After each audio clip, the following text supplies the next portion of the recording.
Neighborhood Watch has warned you. A new resident has moved into the area with a criminal history. You've gone out and purchased a handgun. You and your wife have rehearsed a plan of action. You carefully check your gun every night, secretly hoping you never have to use it. You tell yourself you're ready. But is that enough? Eye to eye with a stranger inside your home, in the dark, can quickly become a homeowner's worst nightmare. Stop the Threat starts now.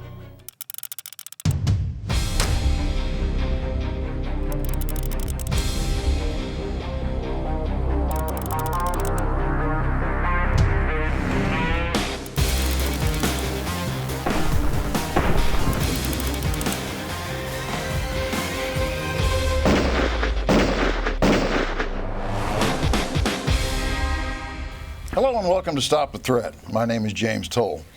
On this week's episode, we take you to Washington State, where a burglar, failing his first attempt, finds another home. We call this one Neighborhood Watch. Let me introduce you to this week's panel. Don Clark, former special agent in charge of the FBI in Houston.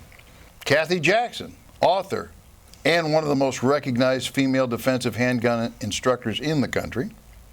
Marc MacYoung, author of a new book in which he titles In the Name of Self-Defense. Okay, welcome all. Thank you for being here. I do have an email, and I'm going to read this email. This email comes from Tommy. And Tommy says, have you given any thought to providing real-world outcomes of your reenactments? I'm going to kind of address this, but I think what Tommy is saying here is that I think a lot of viewers out there would like to know that if they have taken action, what sort of things what's happening, what's the aftermath of getting involved? And I think that's what he's really asking me. But let me answer the direct question. All of the legal gun owners in any of the reenactments that we have done have never been charged in a criminal case. But more to your question, we should give some thought to what may happen after. Anyone want to make a comment? I'm going to say that when you get involved in a deadly force situation, there are always consequences. I don't care how justified it was. There is a price that you pay for that. That's not to say that that price isn't worth paying. It's to say there is a price to be paid. And I think that's something. We have this fantasy that everything will be the same afterward as it was before. People have a physical reaction to the adrenaline dump, if nothing else. They have a social reaction. People around them react, and they react to the way society reacts. And we have seen this over and over again. So there's always a price to be paid. Again, that does not mean it's not a price worth paying. Okay. But it's dishonest to say that there is no price. I've got about 30 seconds. Anybody want to add to that? Well, you know, she's absolutely right, is that there is a price to be paid, but the only thing for the law enforcement communities to be concerned about is just to make sure that they are trying to do the right thing and follow the rules and the laws. And it will it won't change them from doing it, but it will ease the results if they are doing it in that direction. Okay.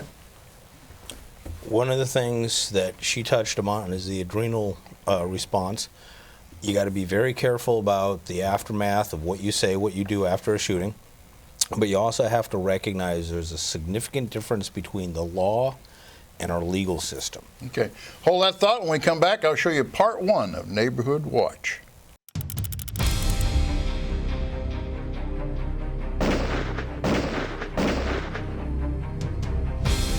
Hello and welcome back to Stop the Threat. We're going to Washington State, where a burglar, failing his first attempt, goes to a second home. This is part 1.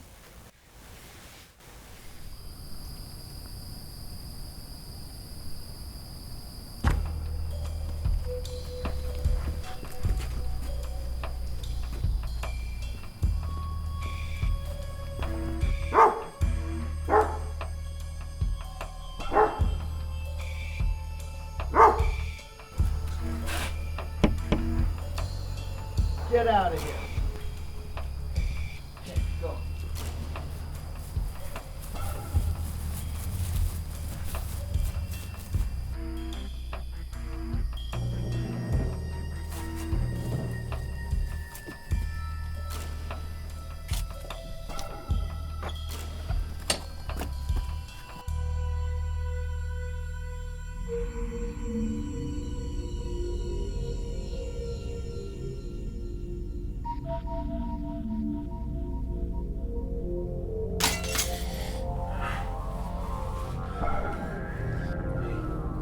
police.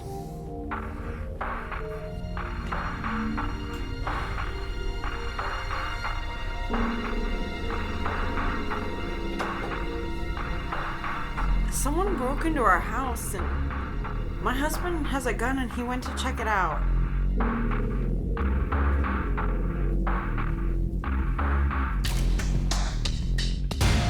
Stop!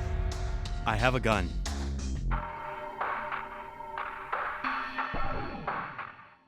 Okay, now this is based upon the police report and also a report from the homeowner. So some of the things you saw there are probably more accurate than we even thought they were. One, approaching with the gun down, was an accurate report. So I don't want to start there, but you want to jump in with a comment? I heard you moaning. I didn't like that at all. If your intent is to use the firearm, by golly, use it. And I don't mean to shoot.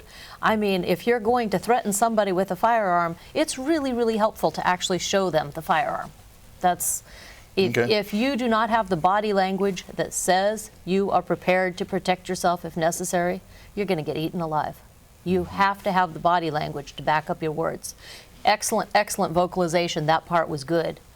Needs to have the body language to back it up. Okay. Don? Well, I couldn't agree any more than what Kathy's just said, is that if you're going to get a gun and go and do something, be prepared to do the right thing with that gun. Don't get a gun and then don't do something with it, because all you're doing, just as Kathy so ambly said, is that you're just going to get yourself either killed or something else worse is going to happen. It's going to get worse. It's going to get worse, yes. Right. Mark? I'm going to take a different tact on this. Okay. Because obviously the leaving the room is an issue. Okay, yeah, and I was going to say that as well, but go ahead. Right. Well, more than that, it's an important thing to understand that criminals come in all flavors. And, you know, the fact that this guy ran into somebody with a pit bull and a shotgun and didn't leave the area makes it kind of questionable about his intelligence.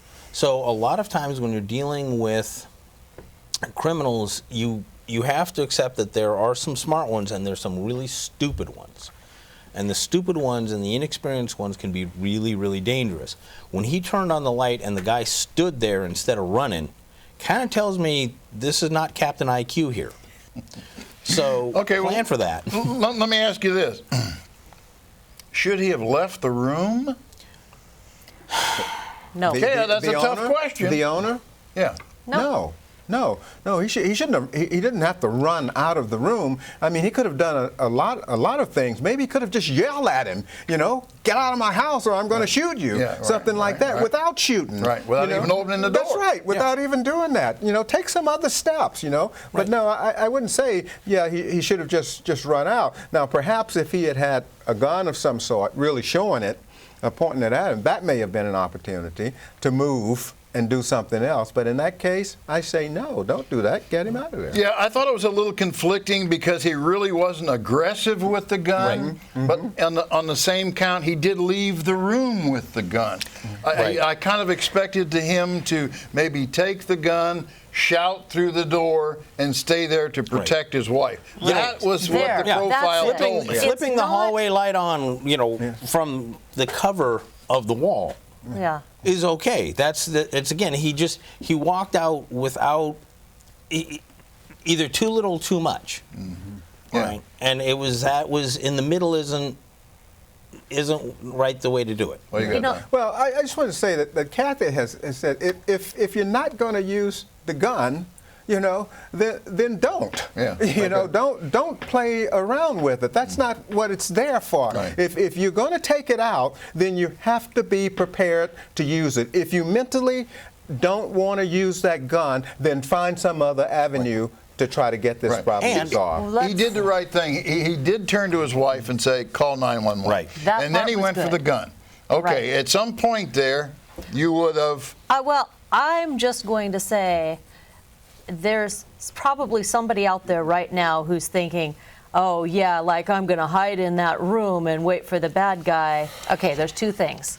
First of all, What kind of a man would abandon his wife to fend for himself, and they would split up so that they're not together and he's not protecting her? If you're the kind of guy who thinks, yeah, I got to do that, stay with her so that you can.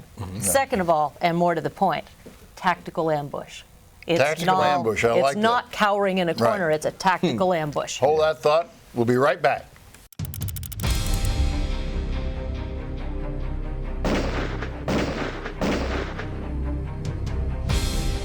Welcome back.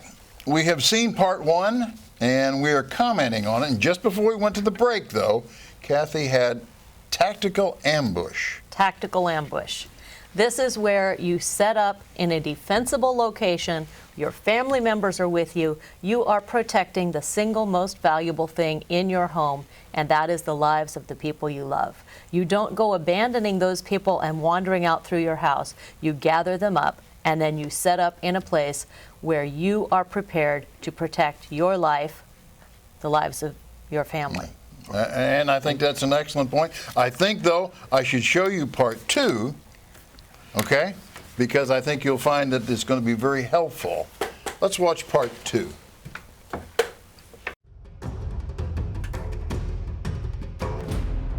Stop, I have a gun.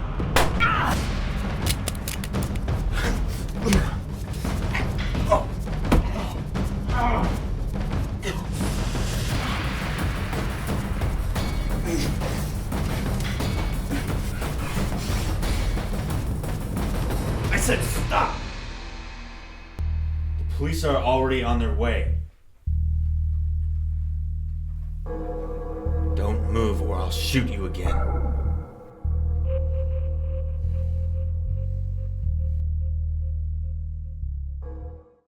Okay, things kind of went in a different direction that we were expecting. You know, I'm not sure, based upon the report, that he was actually hit on that first round. And I think that probably because he was bringing the gun up from down here as the guy moved towards him. And we all agree that proximity here is important. And so, all right, go. All right, it was off camera. Don and I were talking about something very important. And that is, as professionals, we could do everything right and still die. This is the problem of, I mean, bad not having the gun ready, not using it as a negotiation tool for all this other stuff, but after the fight, chasing him into a darkened area, not good. Okay, Don? Well, here's the thing. If you're going to pull a gun and you're trying to defend yourself and so forth, you might have to use it. And if you're hesitating and you're trying to develop other plans in your mind as to what you're going to go on, what we saw on the film, that's what's going to happen to the person, is that they're going to become overwhelmed, and the bad person is going to take advantage of that because they know what they are looking for, and this person doesn't know what he wants to do with that gun. It's something to be said about carrying a gun, but you have to be prepared, if need be, to use that gun. Right. No, I absolutely agree with you there. And because this whole thing could have gone south. Yeah. I mean, there's no reason for us not to believe in that little exchange on the ground that the bad guy couldn't have picked up the gun. I mean, he didn't. But let's talk about that little exchange on the ground. Go. That little exchange on the ground, you ever hear the phrase, oh, it's just going to get taken away and used against you? Okay. Personally speaking, that phrase gets under my skin big time because it's often directed towards women. It's often directed toward people who are less than robust physical specimens. And there is some element to truth to it. If you are not prepared to fire when needed, then it very likely can get taken away from you. If you do not have the physical skills to protect the firearm in close quarters, you are not fully prepared to protect yourself. And those skills, you can get them in many different training schools around the country. I know Masad Ayub offers them in the MAG program. I know Marty Hayes at the Firearms Academy of Seattle has a gun retention program. I know there are other programs around the country where you can get those skills. But if you don't get those skills, you're not fully prepared to protect yourself. I agree. Now let me add on to what you just said. There's a thing that we refer to as talisman thinking, and that is, I have a cross that is going to keep the vampire away. A lot of people approach the subject of a firearm as talisman thinking, that they don't think about the other stuff that they have to do. They believe the gun will do all the work. For example, walking around the corner with a gun. Now, speaking as a tactical assessor, when he flipped on that light and that guy didn't run, you got yourself a problem. I have a gun. So stand there going, I have a gun. No. But if that's when the talisman fails, is when we find ourselves in problems. Yeah, I would say just basically that this homeowner wasn't really prepared. You know, I don't know. My guess is he just wasn't prepared for what took place. But after he got in the scuffle, he seemed to get angry. Yeah. And then he became more aggressive. But it was like too late, maybe? Yeah, but then, James, what happened is that he reverts back because he really didn't want to use that gun, Right. you know? And I don't have a problem with not wanting to use the gun, but if you pick it up and you're going to go and try to defend yourself and your family, then you're going to have to do that. You have to make a choice right there. And that's where he really, as far as I'm concerned, he really got off base because he didn't make a choice and says, hey, I got to do this. This is what I'm going to do. Right or wrong, but he's got to make a choice one way or the other, and he didn't do that. Yeah, And I absolutely agree. now, bouncing off that, which is very good, when you've made that choice, predators recognize it. Criminals recognize it. And they know beyond a shadow of doubt, you'll take them. Okay. Yeah, I just feel like that probably he wasn't prepared and that he was one of those gun owners that needed more training. And like Don said, commit. If you pick up the gun, commit. That's right. We'll be right back.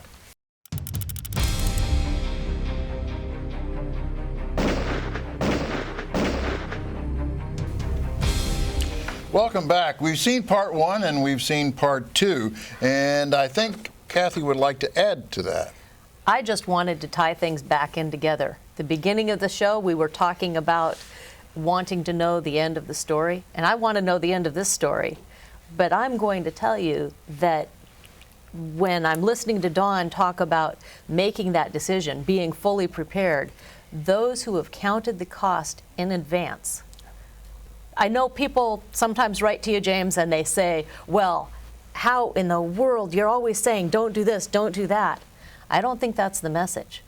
The message is, don't do it if you haven't counted the cost. The people who count the cost in advance are much more able to act decisively in the moment.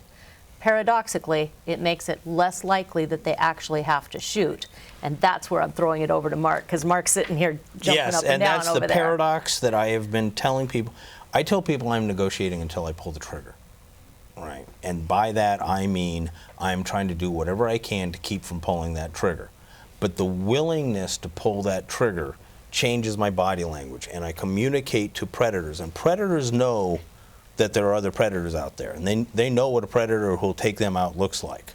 And when they see that they're facing that and they see the opportunity to leave, most of the time they will. Okay. All right, Don, I know you've got something to say, and then I'll give you a little follow-up. Just one quick thing. All I want to say to people out there with guns and they want to try to protect, if you're not have the mindset or the heart to want to use that gun, don't do it. Run, go some other way, figure out something else, because it's all going to end up usually with the person with the gun getting killed. Right. Hey, he could have locked the door. That's right. He could have locked the door, That's right. stayed inside, Yeah. and used voice intimidation Yeah. by telling the man, I have a Yeah. shotgun. Do not come in the door. Right. You can yell and scream all you want and do Right. all that kind of Right. stuff. But if you know you're not going to use it, don't stand there with the gun because you're just going to crumble and probably get yourself killed. I absolutely agree with you, but let me give you a little follow-up because I think it does shed some light on this. This took place in a very small community.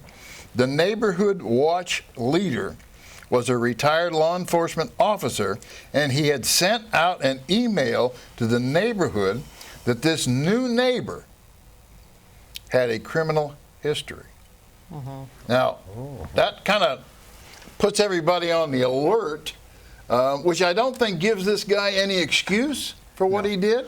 I mean, okay, he rose up out of a sleep and maybe he's a little groggy, but I'm not sure I'm ready to give him an excuse. I think still he was not trained or prepared. Yeah. Kathy? I think there are a surprising number of people who own a firearm but have never confronted the idea that the purpose of the gun is to protect human life and that it can, in fact, cost a human life.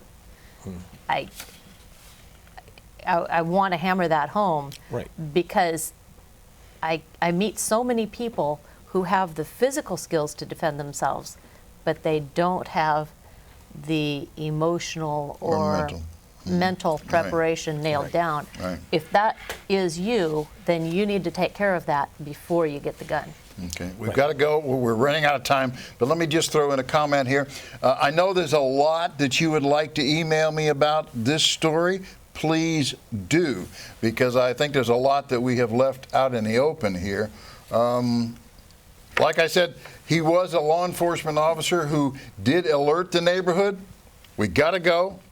Be safe, be trained, be alert. See you next week.